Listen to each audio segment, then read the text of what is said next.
In fifth grade, I sat behind a girl named Carla. One morning, as I stared at the back of Carla's head, I saw a bug crawl down behind her ear and disappear into her thick brown hair. A few minutes later, another bug crawled across her neck. Carla reached up and scratched her head hard. When I saw the third bug, I screamed and pointed to it, yelling that Carla had head bugs. Everyone in the class ran over, and the teacher tapped her ruler on the desk for order. Carla put her head down on her desk and cried. That afternoon, our teacher sent notes home to everyone's parents telling them how they had to check our heads for lice. As my mother went through my hair with the hard plastic comb that night, I thought about Carla. I knew by the next morning she would be the cootie girl, and even as I kept hearing the awful gulping sound Carla made as she cried, I couldn't help feeling relieved that it was her and not me. Now I stood in the middle of the schoolyard, staring up at the sun. It was Monday, a month before my 14th birthday. The sky was bright blue, so bright I had to squint to look at it. I was the cootie girl here. No one ever said it. They didn't have to. People kept far away from me and laughed when I passed them in the hall. Once, I thought I saw Tazria lifting her hand to wave at me, but as I lifted mine to wave back, her hand moved on up and smoothed her hair away from her eyes. I stopped waving then and put my hand in my pocket. I took a notice out of my pocket and stared at it. In gym, we've been given permission letters to take home for different sports. I went down the list and stopped at track and field. In Denver, I can outrun most of the boys in my class but couldn't join the track team because it conflicted with hockey and basketball. But here, it felt like I'd been running forever, so why stop? I circled track and field, wondering if I wanted to do any other stuff. There was soccer, gymnastics, and tennis. No basketball, no hockey. I had always hated gymnastics, the way the girls had to move like butterflies all over everything.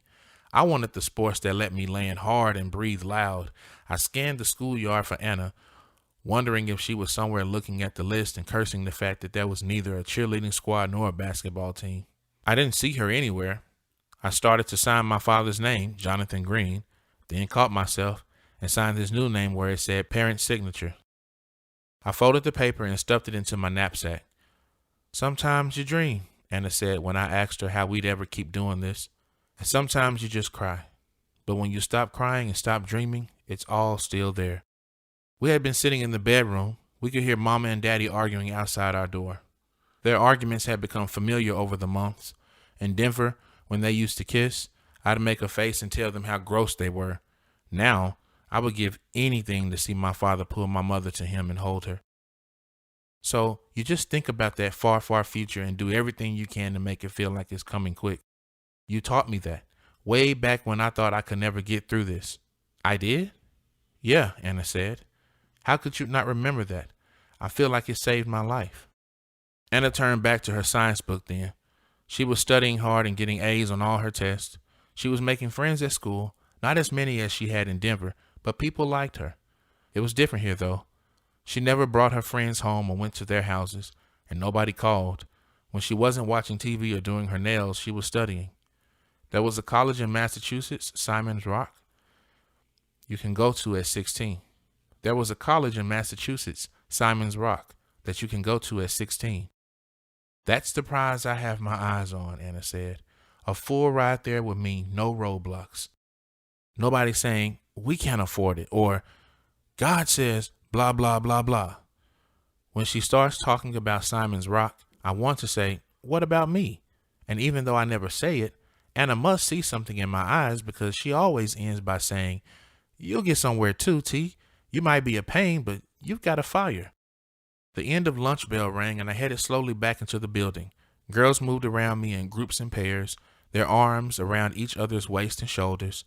Two guys in front of me slapped hands, promising to catch each other later, then headed off in separate directions down the hall. I had carried my knapsack out with me to study during lunch. Now I lifted it higher up on my back and thought about Lulu. Some days I could feel her right there at my side, bumping shoulders with me, the two of us laughing. Lulu. I pulled my knapsack tighter to me and swallowed. Once, she had said that my moving away was going to leave a big hole in her life. Now, I wondered if she had found someone else to be close to, if that hole had filled up and closed over. Even though I believed we'd meet again in college, Sometimes the missing made me feel unsure. Now I was almost as tall as my mother. I wondered if Lulu had grown too. Her mother would say, "Look at Miss Toswia, getting all tall on us." And Lulu would laugh her laugh while I stood there in embarrassment. I would give anything for that moment. Absolutely, positively anything.